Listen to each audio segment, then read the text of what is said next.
Hey guys, how's it going? My name is Adam. Today I'm going to show you how to add AIPRM extension in ChatGPT. So first of all, what you need to do, you need to go ahead and search for extension right here. And what you're going to do, you're going to just go ahead to your web store, okay? And basically what you're going to do, you're going to just go ahead and add this extension to your browser or to your Google Chrome.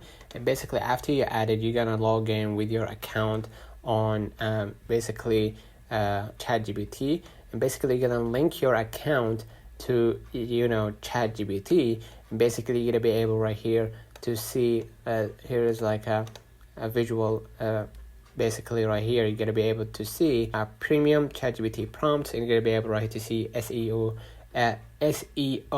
optimized articles and Midjourney prompt generator and and all that. So basically after you've done that, you're gonna just go ahead and basically start your journey. So let me know in the comments if this video helped you. Don't forget to like and subscribe, and thank you for watching.